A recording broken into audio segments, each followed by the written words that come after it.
Hello everyone, welcome to true IAS and PCS. हम लोग Britishers के एडमिनिस्ट्रेटिव फीचर्स को देख रहे थे और उन एडमिनिस्ट्रेटिव फीचर्स में अब हम लोग सेकंड फीचर की तरफ बढ़ते हैं। पहला फीचर हमने सिविल सर्विस प्रीवियस लेक्चर में सक्सेसफुली कंप्लीट कर लिया था। वहां से तो किसी को आप में से कोई डाउट नहीं है ना? सिविल सर्विस वाले टॉपिक में से कोई डाउट है? ठीक है। अब हम बात करते हैं ब्रिटिशर्स ने आर्मी किस तरीके से ऑर्गेनाइज करी अपनी सेना। ठीक है। आर्मी सेकेंड इंपॉर्टेंट पिलर था ब्रिटिश के एडमिनिस्ट्रेशन का इंडिया के अंदर। ईस्ट इंडिया कंपनी ने रिक्रूट करना स्टार्ट करा अपनी, मतलब जो लोगों को रिक्रूट करना स्टार्ट करा ना, इन्होंने अपनी खुद की आर्मी बनाई थी, ये हम सबको पता है। और ये अपनी आर्मी के बंदों को, जैसे हिंदुस्तान में सोल्जर या सिपाही जो चीज़ होती थी, तो उसी के लिए इन्होंने एक टर्म दी थी सिपॉय। तो इसको ही सिपॉय आर्मी बोलते थे। अब ये जो सिपॉय आर्मी ये जो भारत में थी ना, अब ये लोग आए कहाँ से थे? कहाँ से आए थे लोग? British East India company, obvious सी बात है, ब्रिटेन से आई थी, है ना। इस सिपॉय आर्मी की जो ट्रेनिंग थी ना, वो जो इनकी कंट्री में यूरोपियन मिलिट्री स्टैंडर्ड्स होते थे ना, जैसे ब्रिटेन की फोर्सेस को जिस प्रकार से ट्रेन करा जाता था, उनकी जिस प्रकार से डिसिप्लिन ट्रेनिंग होती थी, सेम वैसी इनको ट्रेन करा गया हिंदुस्तान में। ईस्ट इंडिया कंपनी के जो आर्मी के मतलब ब्रिटिश ईस्ट इंडिया कंपनी जो आर्मी ऑपरेट कर रही है, सिपॉय आर्मी, ट्रेनिंग उसकी according to European customs and standards and training standards के बेसिस पर हुई थी। और इनको जो कमांड करते थे वो कोई हिंदुस्तानी लोग नहीं थे, वो यूरोपियन ऑफिसर्स ही थे, जो कि इनको इंस्ट्रक्शन देते थे बैटल फील्ड वगैरह में कैसे लड़ना है। मतलब जो भी, मतलब आर्मी कमांडर्स के जो भी इंस्ट्रक्शन होते हैं तो वो जो फॉलो करने पड़ते हैं, एक प्रोटोकॉल होता है, तो उसके हिसाब से मतलब इन लोगों को फॉलो करना पड़ता था। यही एक इशू था ना कि जो यूरोपियन ऑफिसर था मंगल पांडे ने उसको गोली मार दी थी। आई होप आपको इतना पता होगा, है ना। हिंदुस्तानी ऑफिसर, हिंदुस्तानी जो मिलिट्री रैंक के टॉप ऑफिसर्स नहीं हुआ करते थे उस टाइम पर, पता है ना ये चीज सबको? वरना फिर कब्जा के लिए रह ही क्या गया। ठीक है। तो during the early stage of British rule, तीन सेपरेट आर्मीज जो थी वो ऑर्गेनाइज करी गई तीन अलग अलग प्रेसिडेंसीज में। एक बंगाल में, एक बॉम्बे में, और तीसरी मद्रास में। अब ये जो बंगाल, बॉम्बे और मद्रास वाली बात है, ये वाली बात आई थिंक आपको इस चीज से क्लियर होगी कि ये कैसे भी करके अपना ये वाला जो हिस्सा है जहां पर इन्होंने एक पोर्ट्स और अपना ये सेंटर बना रखा है, जिसको मैं मार्क कर देता हूं, वेट अ मिनट। ये आपका हो गया बॉम्बे, ये मद्रास, और इस साइड बंगाल।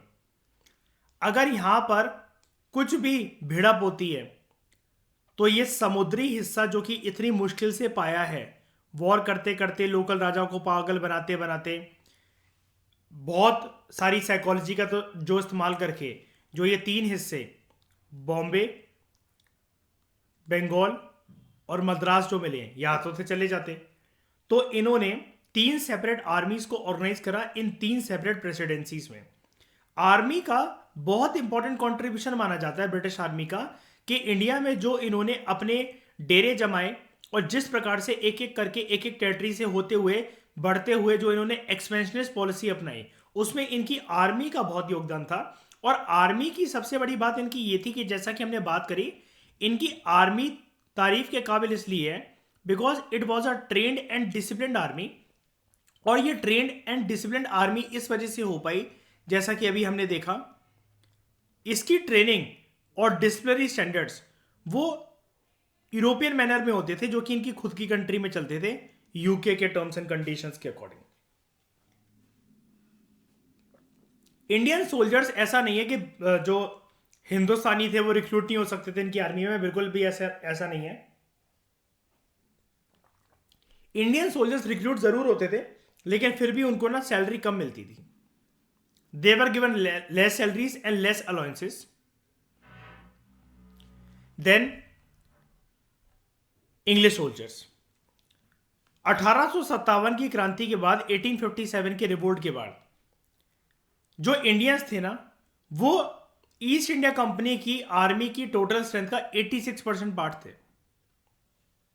यानी कि अगर उनकी आर्मी 100% है, 100 लोग हैं मान लो, तो उसमें से 86 लोग, 86 लोग आपको जो हैं वो भारतीय दिखेंगे।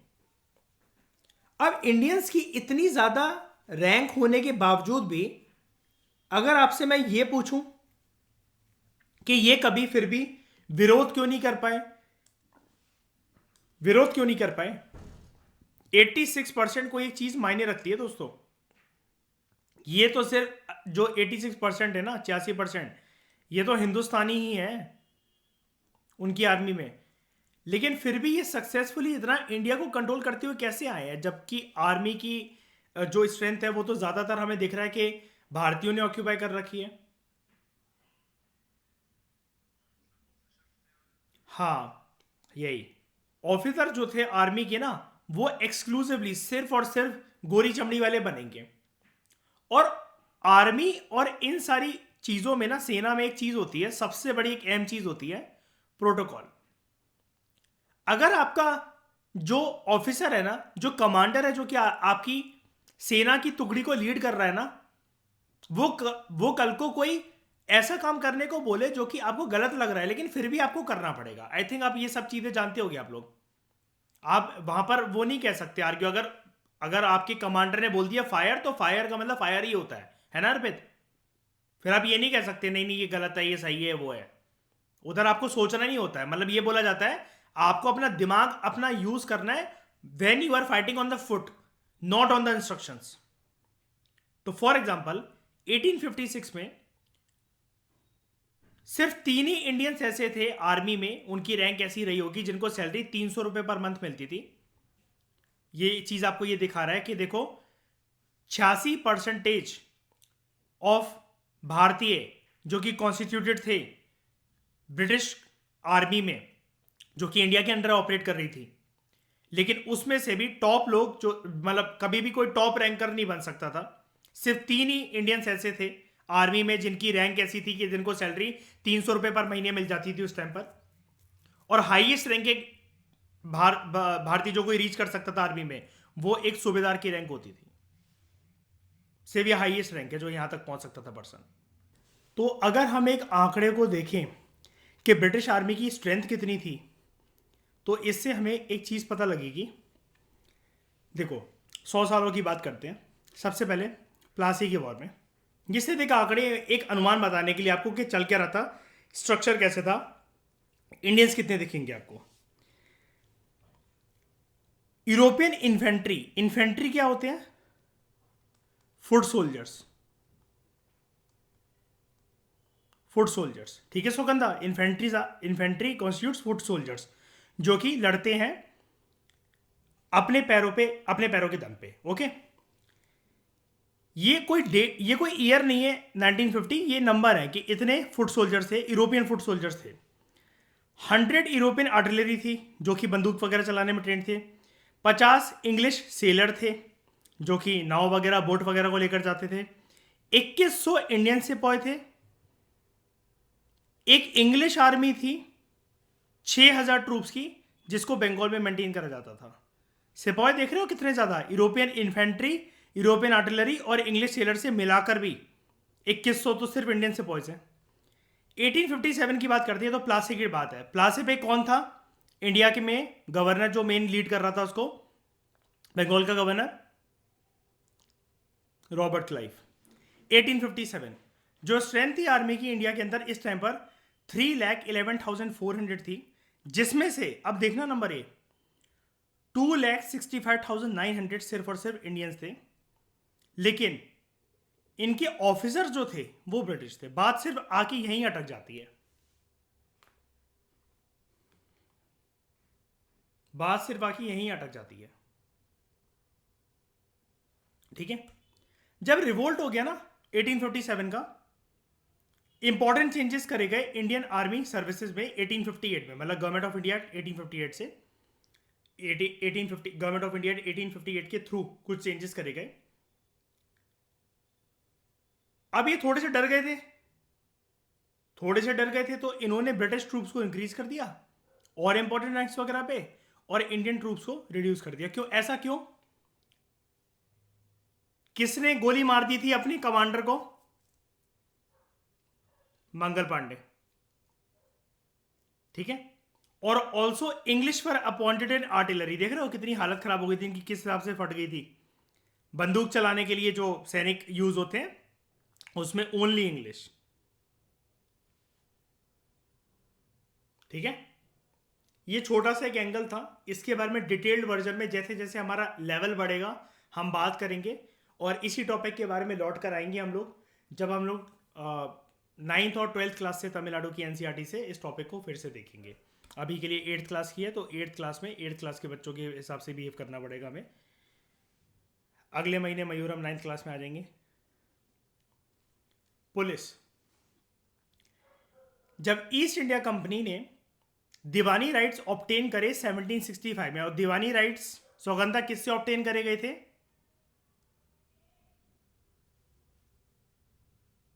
सौगंधा आवाज आ रही है आपको? किससे? Buxar, battle of Buxar, Shah Alam to.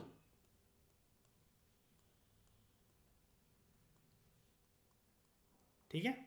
Laxmikant, first paragraph, chapter number 1। Mughal police system जो था इस टाइम पर, मुगल पुलिस सिस्टम की बात हो रही है, ध्यान देना, आराम आराम से सारी चीज़ों को समझते चलो, जस्ट वेट।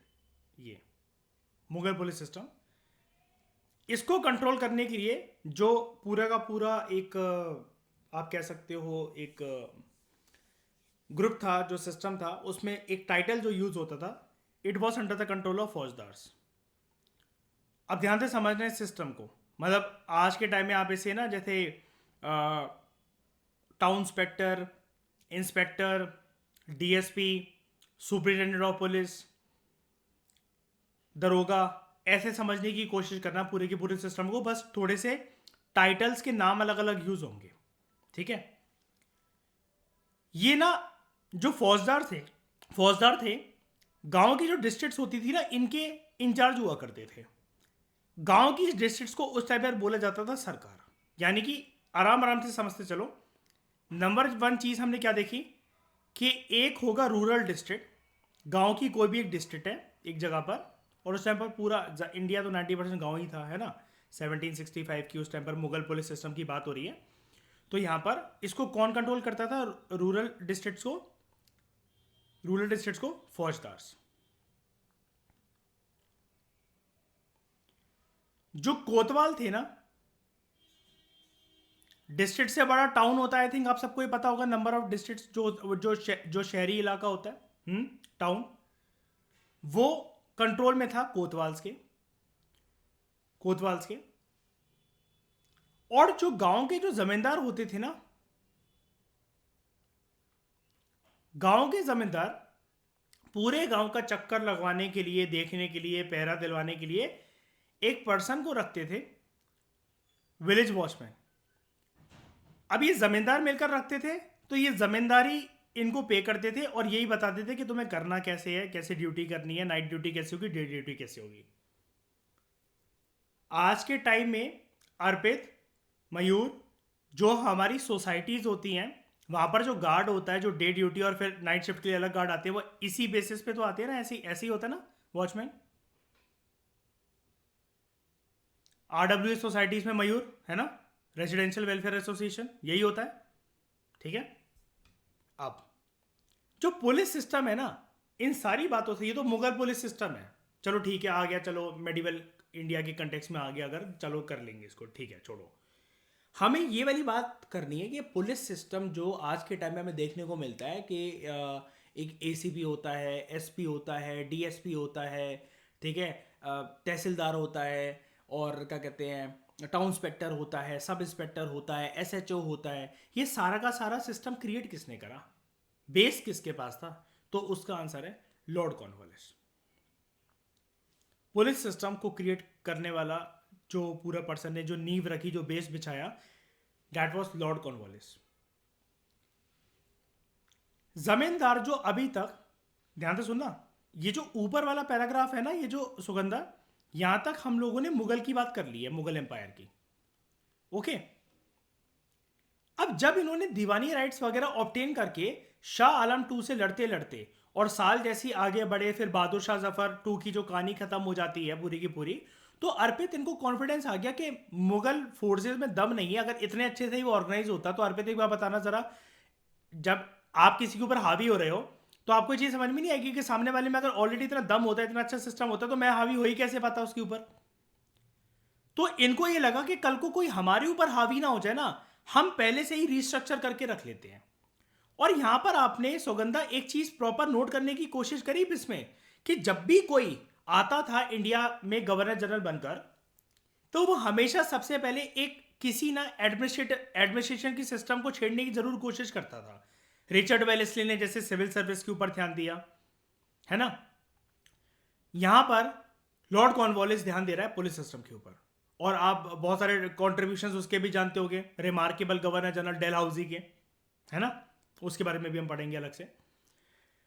इसने क्या करा, जो अभी तक जमींदार जो ये कंट्रोल कर रहे थे काइंड ऑफ गांव में, ये मतलब एक तरीके से पुलिस वालों की जो नौकरी कर, पुलिस वालों का फंक्शंस प्ले कर रहे थे, रोल निभा रहे थे, इसने जमींदारों से ये अधिकार छीन लिए, उनको वंचित कर दिया इस चीज से, that you will not be able to perform police functions.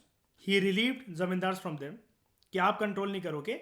और इसने बोला कि जमींदार तो यार एक प्राइवेट पर्सन है, वो तो अपने हिसाब से रूल्स रेगुलेशन बनाएंगे। लॉर्ड कॉर्नवालिस का आइडिया ये था कि हमें एक रेगुलर पुलिस फोर्स चाहिए, और जिसका स्ट्रक्चर पूरे के पूरे भारत में सिमिलर सा हो। शुरुआत ऑब्वियसली बात है, हर चीज़ ये लोग बंगाल से ही शुरुआत करते थे, या तो बंगाल या बॉम्बे या मद्रास प्रेसिडेंसी, क्योंकि यही इनके अड्डे थे। देखो मैंने ये बना रखा है, या तो बॉम्बे या मद्रास या बंगाल, लेकिन शुरुआत जनरली इसी से होती थी क्योंकि ये इनका गढ़ था, ठीक है। तो इन्होंने कहा कि रेगुलर पुलिस फोर्स होनी चाहिए। अब अगर रेगुलर पुलिस फोर्स है, तो सौगंधा मुझे ये बताओ, उनकी ट्रेनिंग डिसिप्लिन वगैरह एक बिल्कुल सेम वे में होगा ना, ताकि पूरे के पूरे ईस्ट इंडिया कंपनी में या फिर जो पुलिस फोर्सेस है, जो कि अंग्रेजों की पुलिस फोर्सेस है, उसका structure, manner, discipline, dressing sense, instruction, training, ये सब कुछ सेम हो, ताकि भारत को एक सेम वे में रूल करना आसान हो जाए, है ना। अब एक बार बताना जरा अर्पित, भारत की फोर्सेस किस लेवल तक जा सकती हैं अगर एक दरोगा को तुम रॉ की ट्रेनिंग दे दो, तो रिसर्च एनालिसिस विंग के ऑफिसर की। लेकिन ये फर्क क्यों होता है कि एक रॉ का अगर कोई ऑफिसर है और एक अगर हम बात कर रहे हैं एक नॉर्मल इंस्पेक्टर है, फर्क तो आ ही जाता है ना।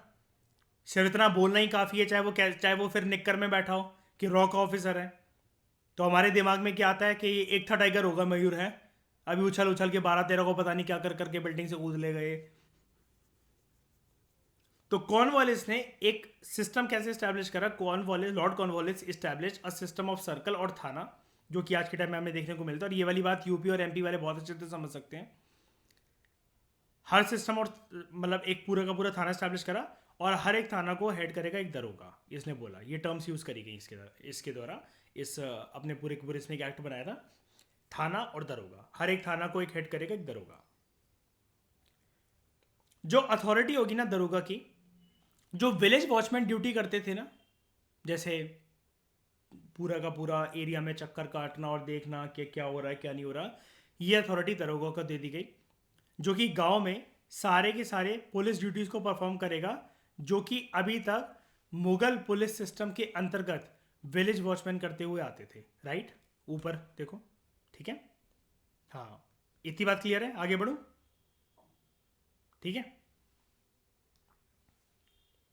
यार इसने यूज करा था एक्ट में, और ये इंग्लिश और हिंदी कॉमन वर्ड ये है, थाना भी ऐसे यूज करा जाता है। अगर ये कभी आएगा ना लिखने को, तो कॉन्वॉलेंस के कंटेक्स्ट में आपको ये वर्ड तो लिखना ही पड़ेगा, बिना इसके तो नंबर ही नहीं मिलेंगे, पहली बात है, ये बात है। उसके बाद जो हेरिडिटरी विलेज पुलिस थी ना, ठीक है, हेरिडिटरी विलेज पुलिस कैसे, मैं ये वाली बात समझाता हूं आपको। देखो हुआ क्या सुगंधा, ये जो विलेज वॉचमैन थे ना, जो मुगल एम्पायर के अंदर काम करा करते थे, अब आपको पता है ना कि मुगल एडमिनिस्ट्रेशन अर्पित ऐसा हुआ करता था कि ये जो अकबर, जहांगीर, शाहजहां, औरंगजेब, इनके टाइम से होते होते कई लोग ऐसे होते होंगे यार पे, जो कहते होंगे सर जी हमारे परदादा के भी परदादा आपके खानदान आपके पुश्तों में काम कर रहे हैं, है ना। और फिर उस टाइम पर कुछ गांव ऐसे भी होते होंगे, many villages were like that, और मतलब उनका स्ट्रक्चर, उनका एडमिनिस्ट्रेशन कुछ ऐसा होता होगा सुगंधा, कि वो ये बोलते होंगे कि सर हमारी तो कम से कम 5-6 पीढ़ी काम कर रही है इस गांव में, हम लोग विलेज वॉचमैन की ड्यूटी निभा रहे हैं मुगल टर्म से, तो प्लीज़ हमसे हम अधिकार मत छीनो, क्योंकि हम हमारे पास तो कुछ है नहीं। तो ये जो हेरिडिटरी विलेज पुलिस थी ना, जो एक ही खानदान की बुस्तें वगैरह चली आ रही हैं, तो इनको ना पूरे अधिकारों से वंचित ना करते हुए, इनके पूरे राइट्स ना छीनते हुए, अंग्रेजों ने इनको चौकीदार की पोस्ट दे दी। क्या ये वाली बात समझ में आ गई आपको? मैं फिर से रिपीट करूं क्या? क्योंकि कई लोगों का ये सवाल हो सकता है, सर ये हेरिडिटरी विलेज पुलिस का मतलब क्या होता है? ये पुलिस भी हेरिडिटरी होती है? ये इसका रूट यहां है। ठीक है। इन बिग सिटीज जो पुराना ऑफिस, हाँ हाँ, कोई कुछ बोल रहा है। टर्म बना दी गई थी कि देखो इनको ये बोला गया, पहले तो बात है दरोगा को बोला गया विलेज वॉचमैन का काम तुम करोगे। अब जो हेरिडिटरी विलेज पुलिस थी ना, उनको बोला कि तुम ना रखवाली करने के लिए, जैसे एक होता नहीं है, मैं बताता हूँ आपको, मैं बताता हूँ, एक मिनट। जैसे यार एक बार बताओ यार, मयूर ये पीएम है अगर, अब एक और बंदा है, उसको पता है कि यार ये मतलब अपने एमपीज की चलेगा और मैं सत्ता से गिर जाऊंगा, तो इसको खुश करने के लिए डेप्यूटी पीएम की पोस्ट दे दी। ठीक है, लेकिन इसका कोई महत्व तो है नहीं, ये सिर्फ टाइटल में खुश है। ठीक है। अब जैसे केजरीवाल मनीष सिसोदिया जी को अलग नहीं करना चाहते, तो डेप्यूटी सीएम बनकर घूम रहे हैं वो, ये चीज़। ठीक है। तो ऐसा कोई कॉन्स्टिट्यूशनल पोस्ट और ये कोई और उसमें कोई रूल बुक में कोई पोस्ट तो होती नहीं है ये। तो ये जो हेरिडिटरी विलेज पुलिस थी ना, इनको बना दी गया चौकीदार। टर्म है, टाइटल है, पावर सारी की सारी दरोगा के पास ही है, ये समझाना चाह रहा हूँ। वो बस ये कि यार पुश्तों से काम करते हुए आए हैं, तो अधिकारों से वंचित नहीं करा उनको। अब बताओ सुगंधा, क्या पूछ रहे हो आप, क्या कह रहे हो?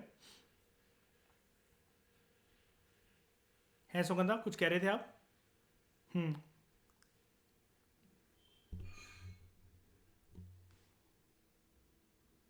हवलदार की बात ही नहीं हो रही यहाँ पर, अभी हवलदार जैसी कोई पोस्ट ही क्रिएट नहीं हुई है। हम्म। तुम पहले डिसाइड कर लो कि दरोगा की चौकीदार, दोनों अलग हैं क्योंकि।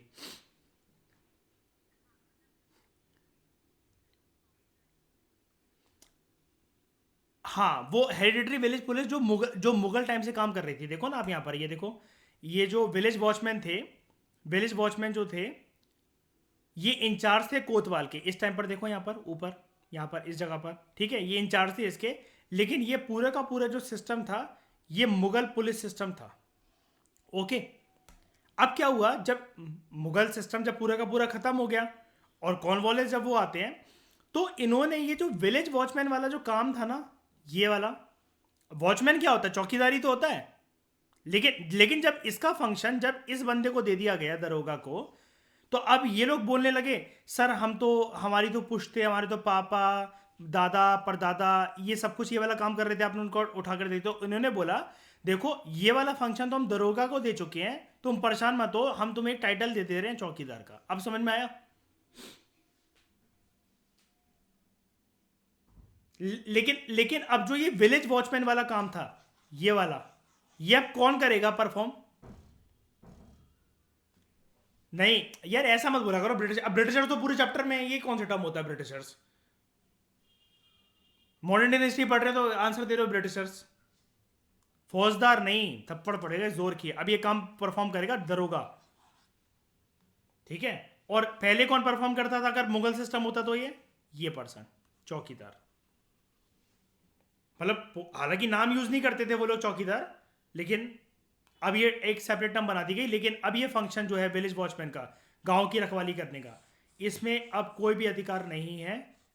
जो मुगल अथॉरिटी के अंदर ये लोग काम करा करते थे, बस उनको खुश करने के लिए या फिर नाराज ना करने के लिए, अधिकारों से वंचित ना करने के लिए उनको ये वाली वो पोस्ट देती। क्या ये सब कुछ अभी तक समझ में आया यहाँ पर, बताओ? ठीक है। उसके बाद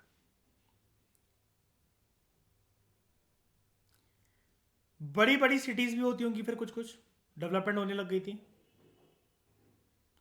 जो ओल्ड ऑफिस था कोतवाल का, कोतवाल किसके उसमें थे? मुगल एम्पायर के टाइम पे, देखो देवर इन चार्ज ऑफ टाउन्स, याद है मुगल के टाइम पे। The old office of Kotwal was however continued, इसको कंटिन्यू रखा गया, यानी कि यहां पर भी ये वाले वही वाले फंक्शन परफॉर्म करते थे और इधर भी ये सेमनेस बरकरार करी गई। और दरोगा को एक और फंक्शन दिया गया। Daroga was appointed to each of the wards of the city, हर एक सिटी में एक वार्ड होती है ना। हम लोग कहते हैं ना अर्पित, यूपी और एमपी के चुनाव में जैसे इतने इतने वार्ड से इतनी सीटें आनी है, इतने वोट होने हैं, इलेक्शंस के टाइम में हम ऐसे टर्म यूज करते हैं। हाँ, इसको हिंदी में क्या बोलते हैं अर्पित वैसे, एनी आइडिया? वार्ड ही बोलते हैं ना, है ना, है ना, वार्ड ही बोलते हैं ना। हाँ, दरोगा सिस्टम जो था उसके बाद ये एक्सटेंड करा गया मद्रास में भी इन 1802। अब ये वाली बात में अब तो आपको कुछ डिस्प्यूट होना ही नहीं चाहिए, मैंने अभी आपको बता दिया था तीनों वो चीज़ें, है ना, कि ये तीनों जगह पर शुरुआत हमेशा हर चीज़ की इनके टाइम पर होगी इधर बंगाल से, उसके ये फिर बॉम्बे और मद्रास तो हमेशा साथ में लेकर चलने ही चलने हैं। Okay Sugandha, clear? ठीक है, देखो उसके उससे पहले क्या होता था, एक चीज़ और एक चीज़ यहाँ पर और समझते हैं क्या।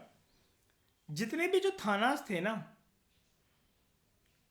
उनकी जर्नल सुपरविजन शुरू शुरू में इन्होंने अधिकार दे दिया कि एक डिस्ट्रिक्ट जज करेगा, डिस्ट्रिक्ट जज करेगा। लेकिन उसके बाद मेरे जैसे का जन्म होता है और फिर पोस्ट क्रिएट होती है district superintendent of police. District superintendent of police, इस टाइम पर याद रखना, इसको गलती से ये लिखकर मत आ जाना क्या, आज के टाइम में जो डीएसपी है ना वो डेप्यूटी सुपरिटेंडेंट ऑफ पुलिस होता है और ये डिस्ट्रिक्ट सुपरिटेंडेंट ऑफ पुलिस है। इसलिए यहां पर लिखा हुआ है कि सारे के सारे थानास, और थानास कहां लोकेटेड है हमें यह भूलना नहीं चाहिए।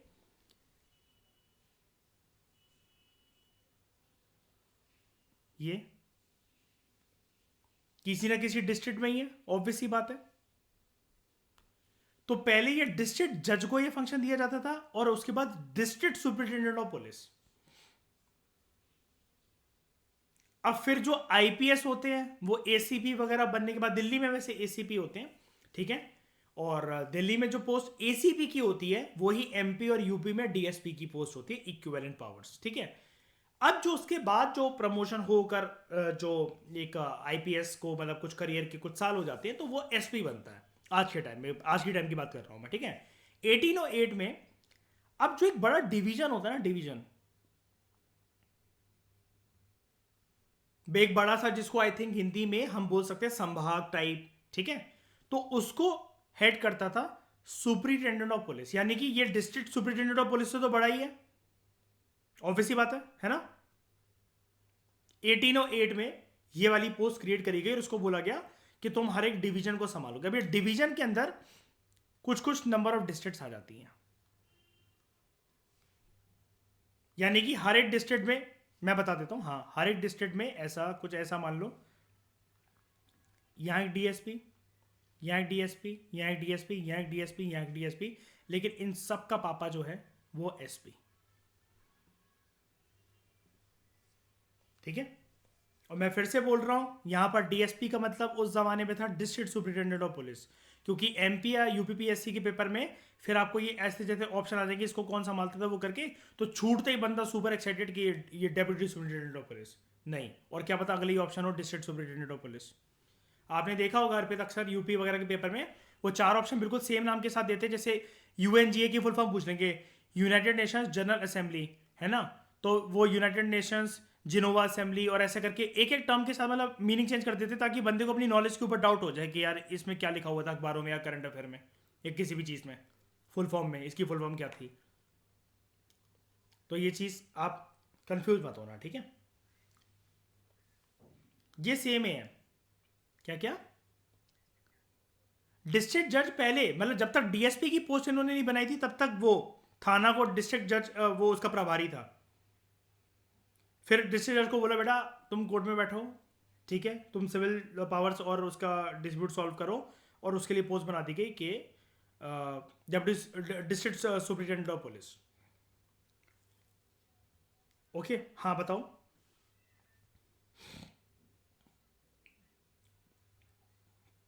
ये अभी पोस्ट आई ही नहीं है। अभी नहीं, अभी नहीं, बात मैं आगे बताऊंगा इसके बारे में। ये अभी पोस्ट ही नहीं आई थी इस टाइम पर, कोई ऐसी टर्म ही यूज नहीं होती थी। ठीक है, आज जो बाद में ये बनी ना, ये जो डेप्यूटी बनी, ये भी एक डिस्ट्रिक्ट को ही संभालते हैं। मैं अगर एमपी जाकर कहीं ज्वाइन कर लूँ तो मुझे एक डिस्ट्रिक्ट मिलेगी उसमें, और उस डिस्ट्रिक्ट के अंदर एक पर्टिकुलर कोई थाना होगा। कहीं तो बैठूंगा ना मैं, ये थोड़ी ना रोज कहीं भी घूमता रहूंगा पूरा एमपी मेरा।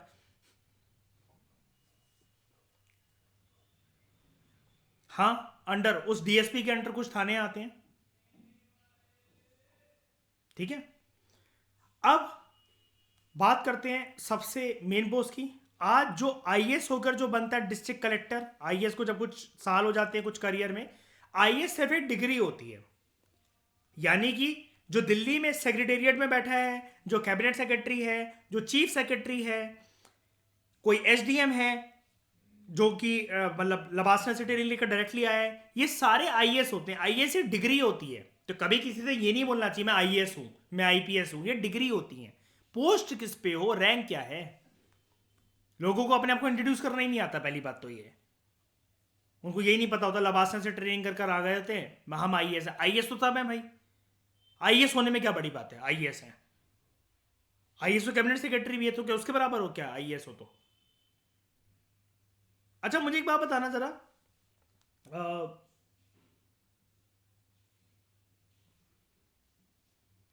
सुगंधा, एक क्लर्क ज्यादा बड़ा है या पीएम एक ज्यादा बड़ा है? अगर इंटरव्यू में आपसे ये सवाल पूछ लिया जाए, आप क्या कहोगे? क्लर्क ज्यादा बड़ा है या प्रधानमंत्री ज्यादा बड़ा है, पीएम, प्राइम मिनिस्टर?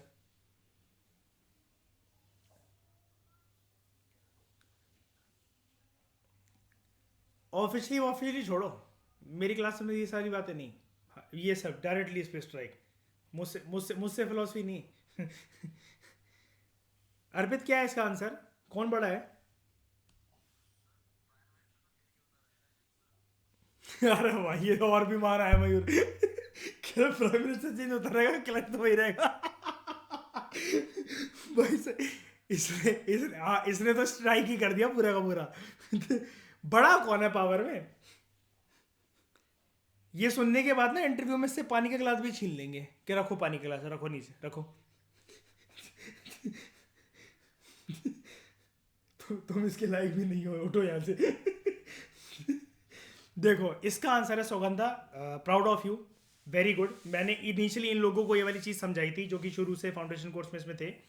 देखो अर्पित, इसका आंसर ये होता है, कोई बात नहीं, कोई टेंशन नहीं, दोनों अपनी अपनी जगह बराबर हैं दोनों। पता है क्यों? अगर क्लर्क को पीएम के फंक्शंस दिए जाते तो वो निभा रहा होता, और पीएम क्लर्क की पोस्ट पे नहीं है, तो मतलब अपने अपने एरेना में दोनों सुप्रीम है। जैसे इट इज जस्ट लाइक, मुझे ये बता दो चलो अच्छा जरा सौगंधा, कि सुप्रीम कोर्ट ज्यादा बड़ा है या हाई कोर्ट ज्यादा बड़ा है?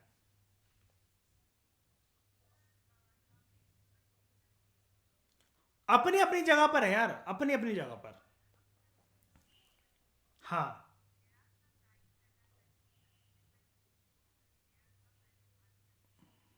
हाँ है ना, ये भी चीज है।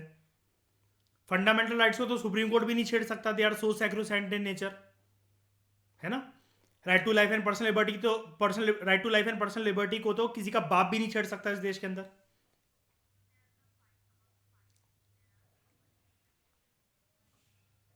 हाँ, वेरी गुड। ठीक है, अब मुझे एक बात बताओ, अगर मैं आपसे ये कहूं, जस्ट अ रिकॉल, अगर आपसे इंटरव्यू में ये पूछ लिया जाए, हमारा देश कब आजाद हुआ था, तो क्या आंसर होगा इसका आपका, अर्पित सुगंधा?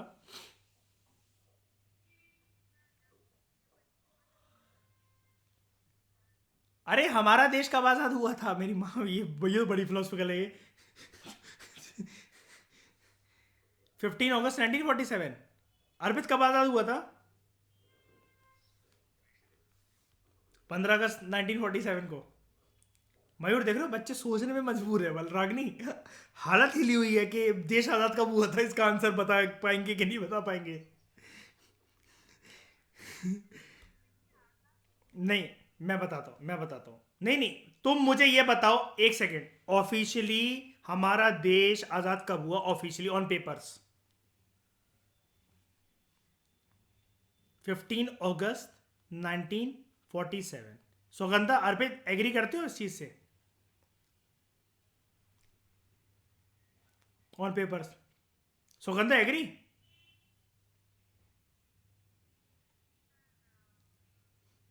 भाई साहब कितने नालायक लोग हैं, इनको इनको इनको लबास में जाना है। इनको ये नहीं पता कि देश का आजाद हुआ था।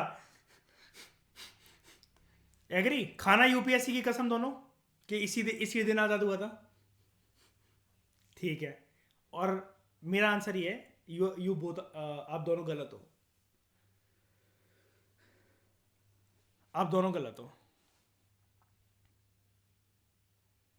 इंटरव्यूअर अगर आपसे ये कहे कि 15 अगस्त 1947 को देश आजाद नहीं हुआ था, आप गलत हो। नेक्स्ट रिप्लाई अपना दो, क्या बोल रहा है?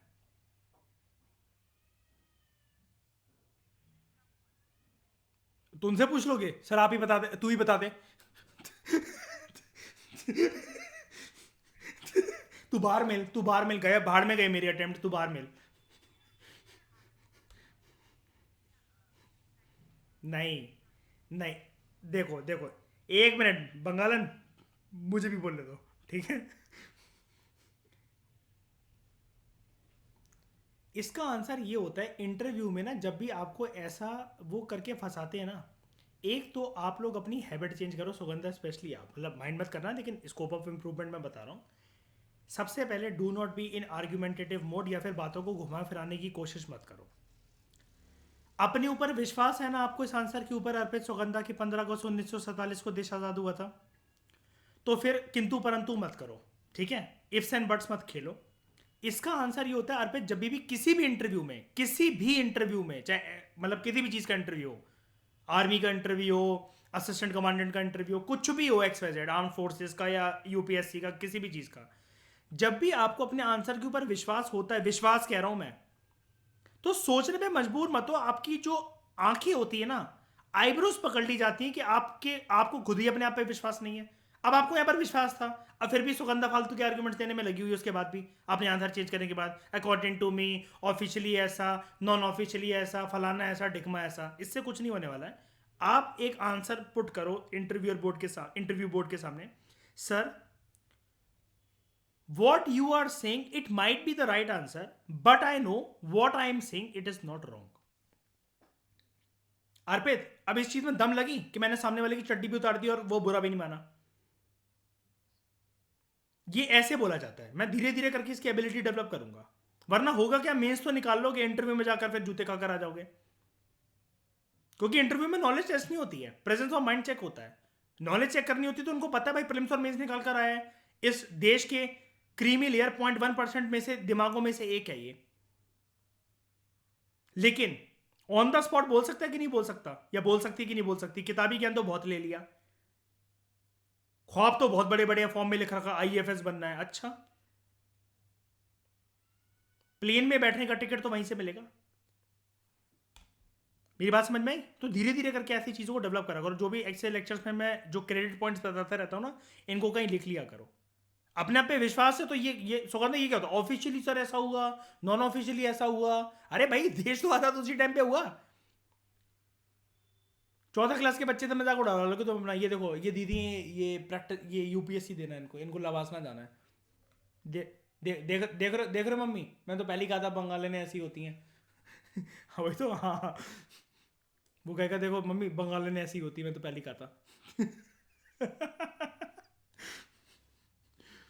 तो later, district collector was interested with the task of controlling the police force in districts, ठीक है। बंगालन, बुरा मत मान जाना मेरी किसी बात का कि रोने लगो। मम्मी पब्लिकली ह्यूमिलेट कर रहे थे यूट्यूब पे। Later, district collector, he or she was interested with the task of controlling the police force in the district, इसको दिया गया। लेकिन आज के टाइम पे आप जानते हो, एक पुलिस फोर्सेस का और एक आईएएस का कुछ लेना देना ऐसा सच नहीं होता कि वो कंट्रोल करे। हाँ, ये अलग बात है कि एक आईएएस कभी भी पूरी की पूरी पुलिस फोर्स को बुला सकता है, कुछ भी कर सकता है। और एक प्रोटोकॉल ये भी होता है कि फॉर एग्जांपल अगर आपसे कोई एमएलए या एमपी अगर बदतमीजी दिखा रहा है और वहां पर ना गेम नहीं चलता ऐसा कि आप मतलब मजाक में सॉरी सॉरी मुझसे गलती होगी बोलने में। अगर आपने चांटा बजाना शुरू करा ना अगर किसी एमपी एमएलए के, तो आपकी पूरी फोर्स उसके चांटा बजाना शुरू करेगी। अगर आपने गलती से बोल दिया फायर, तो वो फायर का मतलब फायर ही है। फिर आप ये नहीं कह सकते सॉरी रोक लो, रोक रुक जाओ, मैं तो मजाक कर रहा था।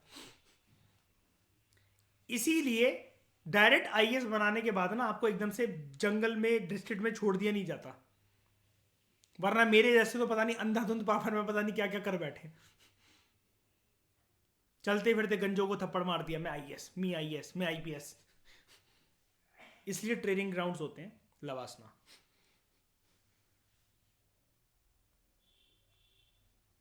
Main task of the police was to handle crime, और ब्रिटिश रूल के खिलाफ जो भी कॉन्स्पिरेसी हो अपने जासूस भेज भेज के वो सब चीजें पता करना।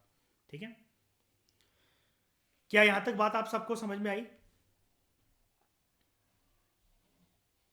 ठीक है, अब बात करते हैं ब्रिटिशर्स के जुडिशियल सिस्टम की।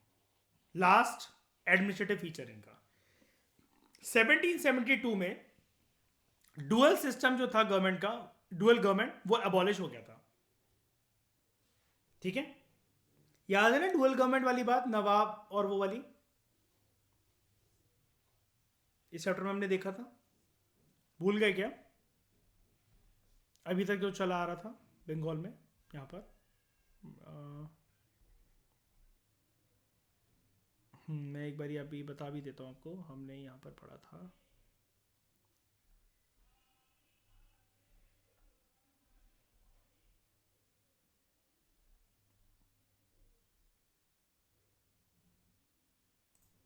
यहां पर पढ़ा था दोस्तों हमने इसको, डुअल सिस्टम ऑफ गवर्नमेंट। ये बंगाल में स्टार्ट हो गया था, एंड यू आर राइट, हमने बक्सर के कंटेक्स्ट में इसको पढ़ा था। ठीक है, जिसमें ये बोला गया था ना यहाँ पर अलाहाबाद ट्रीटी जो हुई थी कि nawab had to disband most of his army, और कंपनी नॉमिनेट करेगी डिप्टी डेप्यूटी सूबेदार को। ठीक है, क्या चीज आता था? इवन बिहार तक का एरिया भी कुछ कुछ फ्रंटियर्स पर टच होते थे, काफ़ी बड़ा एरिया। ये बार बार चेंज होता रहा है, हम देखेंगे, इसको भी देखेंगे कि ये स्केल काइंड ऑफ जैसे है ना। इंडिया की बात तो अगर मैं आपसे बाद में करूं, अफ्रीका को तो प्रॉपर तरीके से जो इन्होंने 50 से 55 स्टेट्स में कुछ बांटा था ना, जब ये लोग जा रहे थे, तो इन्होंने ना स्केल पे रख के डिवाइड करा था अफ्रीका के मैप को, ऐसे करके। हाँ, ऐसे करके, तो जैसे आप उसका टेरिटरी देखोगे ना, पूरी प्रॉपर ऐसे ऐसे करके कुछ कुछ वो बनी हुई है स्टेट जैसे अफ्रीका में, तो प्रॉपर स्केल पे रख के इन्होंने डिवाइड करा था पूरे के पूरे अफ्रीका को। एशिया और अफ्रीका की तो इन्होंने अच्छी खासी बैंड बजाई है। तो 1772 में डुअल गवर्नमेंट जो था, that system was abolish, and company जो थी ईस्ट इंडिया कंपनी, उसने डायरेक्ट रिस्पॉन्सिबिलिटी संभाली रेवेन्यू को कलेक्ट करने की, एज वेल एज जस्टिस को एडमिनिस्ट्रेट करने की। ठीक है, ये बात हो रही है 1772 की। East India company to direct responsibility, revenue collection की पावर्स ले ली अपने हाथ में, और जस्टिस की एडमिनिस्ट्रेशन की पावर अपने हाथ में ले ली। फिर दो कोर्ट्स बने जिसके बारे में हमने एनसीईआरटी में पढ़ा भी था, याद होगा आपको, दीवानी अदालत और फौजदारी अदालत, इसको स्टैब्लिश करा गया। फिर आपको पता है लक्ष्मीकांत में जब हम पहला एक्ट पढ़ते हैं, रेगुलेटिंग एक्ट 1773 आता है, और कलकत्ता में एक सुप्रीम कोर्ट बनता है, स्टैब्लिश होता है। लेकिन आज के सुप्रीम कोर्ट से इसको बिल्कुल भी इक्वेट करने की कोशिश मत करना, it was a powerless dummy court. ठीक है, इस कोर्ट के अंदर एक चीफ जस्टिस था एंड 3 अदर जजेस। प्यूने जजेस का मतलब होता है, ठीक है, इसको प्रोनाउंस करते हैं प्यूने। ठीक है, लॉर्ड नॉट प्यूसने, ऐसा नहीं बोलते, प्यूने बोलते हैं। प्यूने जजेस मतलब जो अगर इसको असिस्टेंट देंगे, हेल्प करेंगे। ठीक है, इसको क्राउन अपॉइंट करते थे। ये कोर्ट डिसाइड करता था उस टाइम पर civil matters, criminal matters, ecclesiastical matters और एडमायरलिटी केसेस, यानी कि कोई भी मतलब जो भी डाइवोर्स केसेस हो, लड़ाई झगड़ा हो, प्रॉपर्टी डिस्प्यूट्स हो, कुछ ऐसी चीज़ एक्लीसियस्टिकल मतलब कुछ एक नई टॉपिक कुछ आ गया जिसके बाद में उस डिस्ट्रिक्ट में या कुछ भी उसके ऊपर चर्चा नहीं हो रही हो, तो ये सारी पावर इनको दे दी गई थी। क्योंकि टाइटल से ही पता लग रहा है आपको सुप्रीम कोर्ट कुछ मतलब ठीक है, आज के जितना तो हम बिल्कुल भी इक्वेट नहीं कर सकते, लेकिन बंगाल के हिसाब, ये कलकत्ता के हिसाब से, बंगाल के हिसाब से मतलब अच्छी खासी पावर वाला कि यार अंग्रेजों ने देखा कि यार मामले तुम निपटाओ। अब सुप्रीम कोर्ट ऑफ कलकत्ता के मॉडल पर सुप्रीम कोर्ट ऑफ मद्रास बना 1801 में और सुप्रीम कोर्ट ऑफ बॉम्बे बना 1823 में। अब मैं आपको गेम समझाता हूं, एक तगड़ा गेम। लक्ष्मीकांत का पहला चैप्टर इसलिए मैं कभी भी स्टार्ट नहीं करवाता फाउंडेशन कोर्स में। आप सब लोग पूछ रहे थे ना कि आप चैप्टर 1 से क्यों नहीं स्टार्ट करवाते, कोई मतलब ही नहीं है उसका। हमने लेकिन उस दिन मॉडर्न इंडियन हिस्ट्री में लक्ष्मीकांत का पहला चैप्टर के 2 एक्ट देख लिए, regulating act of 1773 and government of India 1858। ठीक है, सुगंधा मॉडर्न इंडियन हिस्ट्री के लेक्चर देखोगे समझ में आ जाएगा, डोंट वरी, अभी वो करते रहो जो मैं आपको बोल रहा हूँ। अब क्या करना है, आपको लक्ष्मीकांत में जाकर ना इस टॉपिक को अपडेट कर लेना है वहां पर जाकर, जो कि वहां पर दे नहीं रखा होगा। अब यही तो चीज़ें होती हैं, कोई इंस्टीट्यूट वाले बस ये एक्स्ट्रा फैट निकाल के रख दें तो आपको लगेगा वाह यार ये तो कितनी मेहनत कर रहे हैं, लक्ष्मीकांत से ज़्यादा बियॉन्ड इसमें रेगुलेटिंग एक्ट में 4 पॉइंट एक्स्ट्रा लिख रखे हैं। आप अपना दिमाग यहाँ से खुद लगाओ, आपको क्वेश्चन क्या बना सकता है एग्जामिनर, और जब आपको ये सोचने पे मजबूर करते कि यूपीएससी तो भाई साहब पूरे लक फैक्टर का गेम है, रेगुलर बुक से क्वेश्चन फंस ही कर रहे हैं, लक्ष्मीकांत से पढ़कर भी कुछ नहीं हो रहा, लेकिन फिर भी सुप्रीम कोर्ट उसमें लिख रखा है कि रेगुलेटिंग एक्ट की वजह से supreme court was establish in Calcutta, ये लिख रखा है। उसके बाद आप ना क्रोनोलॉजी सेट करो कि सबसे पहला सुप्रीम कोर्ट कलकत्ता, यानी कि मैं बंगाल बोल लूँ उसको, बंगाल में सेटअप हुआ। उसके बाद कहां सेटअप हुआ, फिर हुआ मद्रास में, और लास्ट होता है बॉम्बे में, और तीनों जगह पर नाम था सुप्रीम कोर्ट। इसके अलावा मैंने आपको दीवाने सदर और दीवानी अदालत और फौजदारी अदालत भी बताया था मैंने आपको, जब मॉडर्न इंडियन हिस्ट्री के चैप्टर करे थे कि इसको भी अपडेट कर लो वहां पर जाकर। तो रेगुलेटिंग एक्ट ऑफ 1773 में मैंने 5 से 6 पॉइंट आपको ऐड करवाती हैं। और वो 5 से 6 पॉइंट कैसे, ये जो चीफ जस्टिस थे ना, ये जो आया यहां पर के यहां पर चीफ जस्टिस और बाकी 3 अदर जजेस, तो लक्ष्मीकांत में इसको भी अपडेट करो जाकर, मैंने आपको बताया था एनसीईआरटी से। वो चीफ जस्टिस थे कौन, उनका नाम था sir Elijah Impey. He was the first chief justice of the supreme court जो कि स्टैब्लिश हुआ था। अब वो प्रॉपर कहां हुआ था इसको भी जाके अपडेट करो लक्ष्मीकांत में जाकर।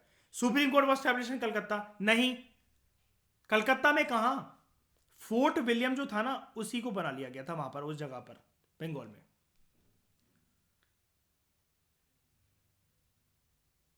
मद्रास हाई, और ये बस तमिलनाडु की बुक है तो एक बात तो उनको अपनी करनी है कि first Indian chief justice of the Madras high court, ठीक है, सर थिरुवरूर मुथुसामी अय्यर। जब तक इनका नाम पढ़ोगे तब तक तो अयोध्या वर्डिक्ट सॉल्व हो जाए। इसको छोड़ो, ये फैक्ट तो इंपॉर्टेंट नहीं है, ठीक है, इनको हटाओ, हम लोग कोई तमिलनाडु पीसीएस नहीं दे रहे। ले क्या, आज भी इसको क्योंकि यही बोलते हैं, अरे ये वाली बात कह रहे हो, ये नीचे वाला पॉइंट जो मैंने काटा है। अरे तमिलनाडु एनसीईआरटी को अपने अपडेट दे रहे हैं कि बच्चों याद रखना कि हमारे राज्य में सबसे पहला, हाँ हाँ, फर्स्ट इंडियन चीफ जस्टिस कौन था मद्रास हाई कोर्ट का। जानबूझ के देख रहे हो, मतलब अभी जबरदस्ती में डू यू नो, नहीं चल नहीं भाई आई डोंट नो। उसके बाद 1832 में लॉर्ड विलियम बेंटिक ने एक ज्यूरी सिस्टम स्टार्ट करा बंगाल में। एक इंडियन लॉ कमीशन बनाई गई ताकि सारे के सारे लॉज को कंपाइल करा जाए। और ये कंपाइलेशन आप जानते हो ना, इसको कॉन्स्टिट्यूशनल भाषा में हम लोग कहते हैं कोडिफिकेशन ऑफ लॉज।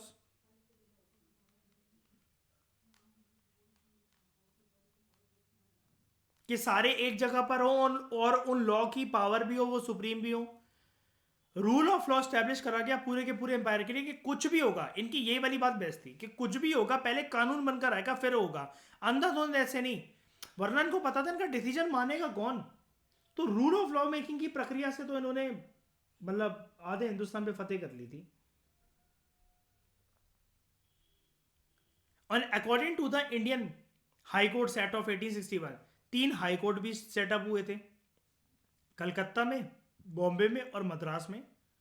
पुराने सुप्रीम कोर्ट की जगह, यानी कि 1873, 1801 और 1823 में जो ये supreme court at Calcutta, supreme court at Madras, supreme court at Bombay जो स्टैब्लिश हुए, 1861 का एक एक्ट आता है और बस इनके नाम के आगे सुप्रीम कोर्ट कट के high court, high court, high court जुड़ जाता है। ये चीज याद रखना, लक्ष्मीकांत में कोई पॉइंट्स गिवन नहीं है। इतनी बातें समझ में आ गई आप सबको अच्छे से? बताओ, कोई दिक्कत? बताओ। तो इस डिस्कशन में फिलहाल इतना ही। Thank you very much for discussion.